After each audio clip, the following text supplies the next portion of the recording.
C'est donc terminé, c'est officiel, c'est l'homme qui l'a choisi, qui l'a viré. J'ai nommé Luis Campos. Il y a eu une réunion, c'était prévu en début de semaine, c'était aujourd'hui. Il lui a dit merci Christophe et au revoir. Bilan de Galtier, une saison, un titre de champion, un 8e de Ligue des Champions, un 8e de Coupe de France, 50 matchs, 34 victoires, 6 nuls, 10 défaites. Alors au-delà des résultats, en deçà de ce qui est attendu et du contexte qui devenait pesant, Christophe Galtier, selon les informations, est épuisé, éreinté ces derniers temps, fatigué par cette saison. Il a notamment parlé de tribunal médiatique quasi permanent.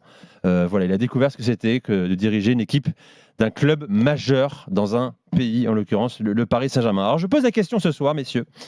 Pour sa défense, je rappelle que, et c'est la sienne, c'est une saison particulière avec la Coupe du Monde au milieu, une avalanche de blessures, mais pouvait-il vraiment faire mieux ?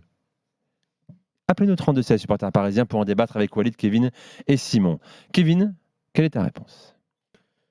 Je ne sais pas s'il pouvait faire mieux. En tout cas, il a utilisé, je pense, la méthode, disons, normale au Paris Saint-Germain. C'est-à-dire, voilà, tu te mets les stars dans la poche, tu essayes la calinothérapie. Mais ça, Thomas Tuchel l'avait fait. On a bien vu que malgré le niveau de cet entraîneur, ça n'avait pas fonctionné. Il a tenté donc de jouer Après, sa ça carte. a fonctionné un peu plus que Galtier. Oui, mais quand même, tu vois où je veux en venir. Il a utilisé donc cette carte du fait de bon, je vais pas bousculer la hiérarchie, je vais pas bousculer les statuts et je vais faire confiance à la qualité individuelle et on espère que ça va fonctionner. Mais je pense que on attendait, ou en tout cas les supporters parisiens attendaient de lui justement cette fameuse révolution. Le bling-bling, c'est terminé, c'est ce que nous avons dit l'année dernière, c'est ce qu'avait dit son président. On va mettre en place une politique où c'est les meilleurs qui vont jouer, peu importe le statut, etc., etc. Maintenant, pour lui, on peut difficilement lui reprocher dans le sens où c'était l'opportunité de sa carrière. C'était l'opportunité de diriger des joueurs qui n'auraient peut-être jamais rêvé il y a encore 3 ou 4 ans.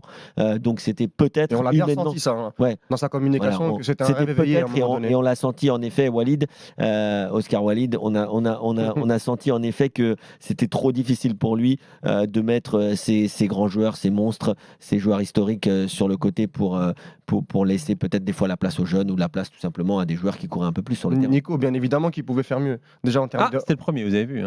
Ouais. Vas-y. Toujours quand on regarde toujours les entraîneurs du Paris Saint-Germain récemment, bon, je ne vais pas refaire le topo sur mon avis quand il est arrivé au Paris Saint-Germain. Pour moi, ça a toujours été une erreur de casting. Et comme le disait Kevin tout à l'heure, il n'avait pas l'étoffe ni le costume pour gérer ce type de joueur. On l'a bien vu déjà l'année dernière à Nice qu'en termes de management, ça a été très très compliqué avec des joueurs qui avaient un gros standing dans l'effectif niçois.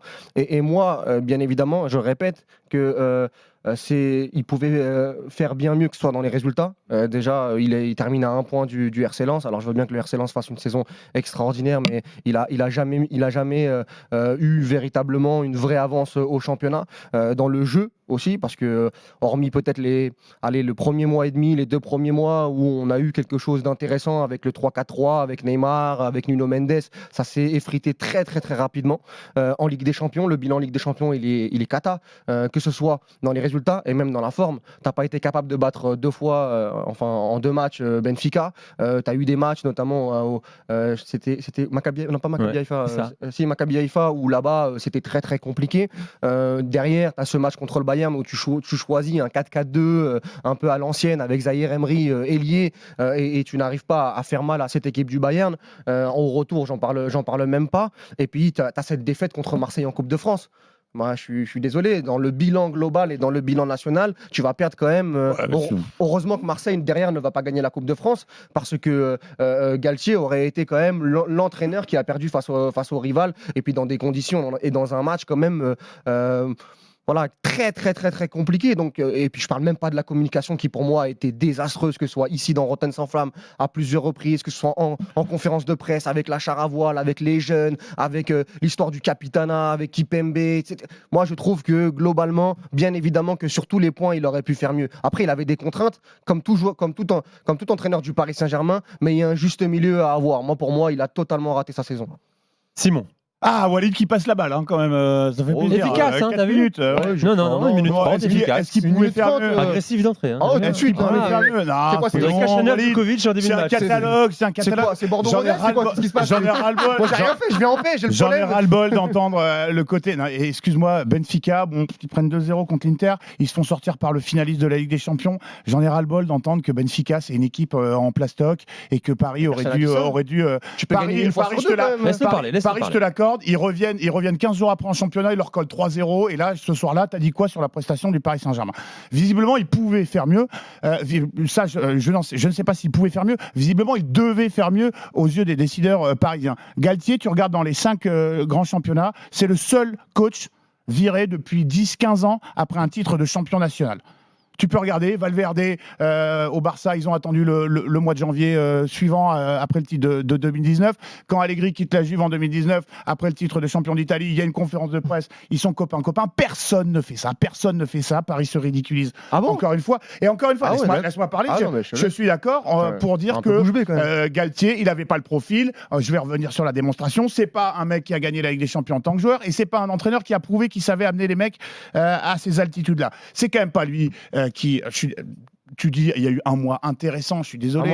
Tu m'as dit l'euphémisme, ils ont été exceptionnels jusqu'à la Coupe du Monde. Il reste le premier entraîneur du Paris Saint-Germain qui s'est coltiné une Coupe du Monde en plein milieu de la saison.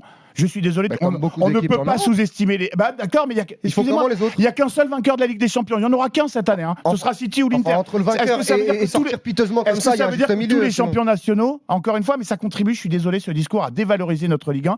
Est-ce que ça veut dire que tous les champions nationaux, hormis City, si City gagne la Ligue des Champions, ont raté leur saison? C'est-à-dire quoi, champions nationaux? Aujourd'hui, ils ont joué dans un championnat où Monaco s'est écroulé, où Lyon a fait une saison catastrophique, où Marseille 3e a battu son record de points historiques dans un championnat.